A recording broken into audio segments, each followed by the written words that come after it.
తెలుగు కథానిక ప్రేక్షకులకు స్వాగతం. ఇవాళ మనం చెప్పుకోబోతున్న కథ తిరుగులేని తీర్పు.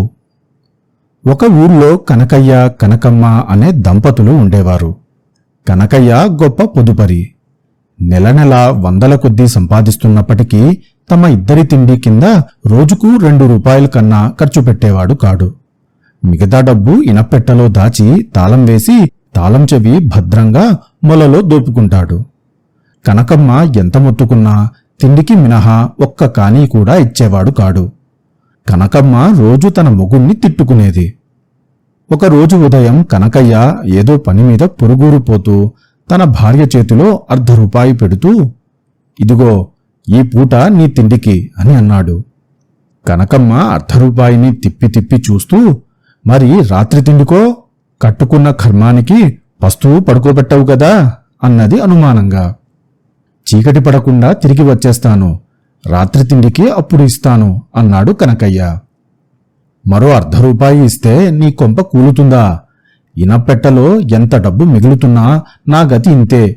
చేతిలో చిల్లి గవ్వ ఉండదు. నిన్ను అని ఏం లాభంలే. వెతికి వెతికి నీలాంటి పిసినారివాడికి నన్ను కట్టబెట్టినందుకు నీ మామను అనాలి" అని కనకమ్మ సాధింపుతో పాటు కళ్ళు ఒత్తుకోసాగింది.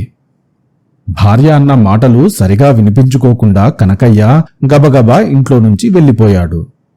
కనకమ్మ నోరు నొప్పి పుట్టేదాకా మొగుణ్ణి తిట్టుకొని ₹1 వెచ్చాలు తెచ్చుకొని వంట చేసుకొని తిని ఎంగిలి విస్తరాకు పెరట్లో దూరంగా గిరబాటు వేసి లోపలికి వస్తూ ఉండగా అనుకోకుండా ఆమె తండ్రి వచ్చాడు. తండ్రి వస్తూనే "కులాసాగా ఉన్నావా?" అని అడిగేసరికి అసలే చిరాగ్గా ఉన్న కనకమ్మ రెచ్చిపోయి, "నరకంలోకి తోశావు నన్ను. ఇంకా కులాసా ఎక్కడిది?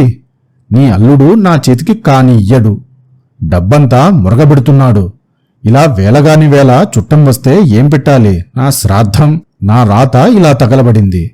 ఎవర్ని అని ఏం లాభం?" అంటూ తండ్రి మీద విరుచుకుపడింది.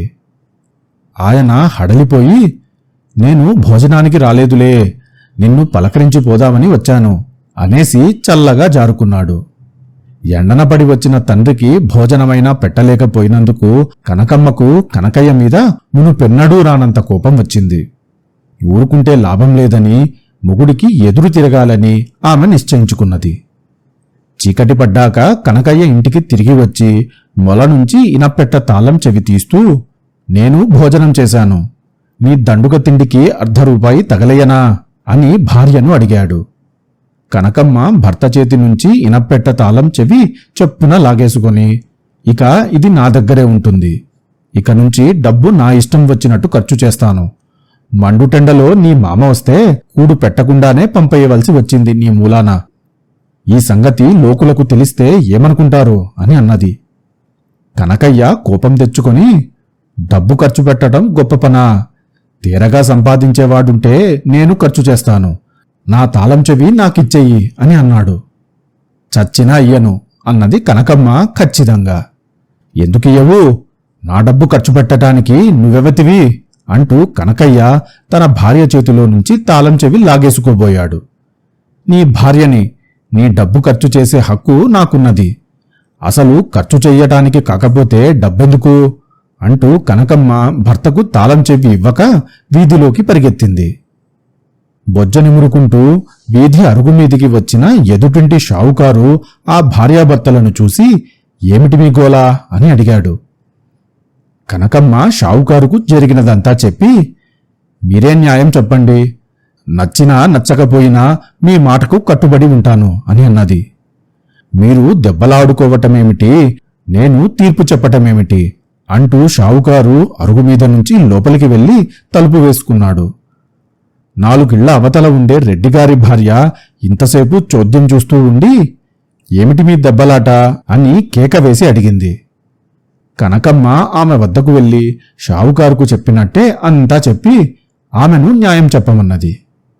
కనకయ్య తన తరపున తాను కూడా చెప్పుకున్నాడు. రెడ్డిగారి భార్య అంతా తాపిగా విని, "ఇది మరీ బాగుంది. నేను న్యాయం చెప్పడమేమిటి? అవతల నాకు బోలెడంత పని ఉన్నది" అంటూ అడావుడిగా లోపలికి వెళ్ళిపోయింది. ఇంకా 4 ఇళ్ల అవతల తల నెరిసినవాడు ఈ దంపతులకు తారసపడ్డాడు. ఇద్దరూ అతనితో సంగతంతా చెప్పి న్యాయం చెప్పమన్నారు. నేను మాత్రం ఏం చెప్పేది? ఆలిమొగుళ్ల తగాదా ఆ భగవంతుడే తీర్చాలి అంటూ తల నెరిసినవాడు తల ఎత్తి ఆకాశం కేసి చూసి ఓ నమస్కారం చేసి ఊరుకున్నాడు. సరే, భగవంతుణ్ణే అడుగుదాం పదా అంటూ కనకమ్మ తన మొగుణ్ణి వీధి మొగదల ఉన్న గుడికి ఇడ్చుకుపోయింది. గుళ్ళో పూజారి లేడు, గర్భగుడిలో దీపం వెలుగుతున్నది. మొగుడి రెక్క పుచ్చుకొని కనకమ్మ తిన్నగా గర్భగుడిలోకి వచ్చేసి, ఏమయ్యా దేవుడా, మొగుడు సంపాదించిన డబ్బు పెళ్ళాం ఖర్చు చేస్తే తప్పా? నువ్వే న్యాయం చెప్పు. ఈ మొగుడు నాకు కాని ఇయ్యడు, కాస్త బుద్ధి చెప్పు అని అన్నది. దేవుడు జవాబు చెప్పలేదు. చూడు దేవుడు, భార్య అయితే మాత్రం నా డబ్బు ఖర్చు చేసే హక్కు దానికెక్కడున్నది? తిండికి ఇస్తూనే ఉంటిని కదా. దాని చేతిలో ఎంత డబ్బు నిలవదు, అందుచేత ఇవ్వటం లేదు అని కనకయ్య దేవుడికి తన గొడవ చెప్పుకున్నాడు. ఈ లోపలనే తిరిగి వచ్చిన పూజారి సంగతి అంతా గ్రహించి, గర్భగుడిలో మీ రచ్చ ఏమిటి? నడవండి నడవండి, గుడి మూసే వేళ అయ్యింది. మీకు తీర్పు చెప్పడానికి దేవుణ్ణి కాస్త ఆలోచించుకోనివ్వండి అని ఇద్దరినీ బయటికి తరిమాడు. తమకు కావలసిన తీర్పు దొరకనందువల్ల భార్యాభర్తలు వీధిలోనికి వచ్చి మళ్లీ ఘర్షణ ప్రారంభించారు. నలుగురూ చేరి, మీ ఇంట్లో మీరు దెబ్బలాడుకోండి కానీ ఇలా వీధిన పడి అల్లరి చేయటం అందరికీ అసౌకర్యం అని చెప్పి వాళ్లను వాళ్ల ఇంటికి ఈడ్చుకుపోయారు. ఇంటి లోపలికి వస్తూనే భార్యాభర్తలు ఇద్దరూ నోళ్లు వెళ్లబెట్టారు. ఇనపెట్ట తెరిచి ఉన్నది. ఎవరో దాన్ని బద్దలు కొట్టి అందులో ఉన్నదంతా ఊడ్చుకుపోయారు. ఈ కథ మీకు నచ్చినట్టయితే లైక్ చేసి షేర్ చేయగలరని మనవి. మీ అమూల్యమైన అభిప్రాయాలను కామెంట్ల రూపంలో తెలుపగలరు. ఇలాంటి మరెన్నో కథలు మీరు వినాలనుకుంటే మా ఈ తెలుగు కథానిక ఛానల్ను సబ్స్క్రైబ్ చేసుకోగలరు. మరో తెలుగు కథానిక కథలో కలుసుకుందాం. అంతవరకు సెలవు.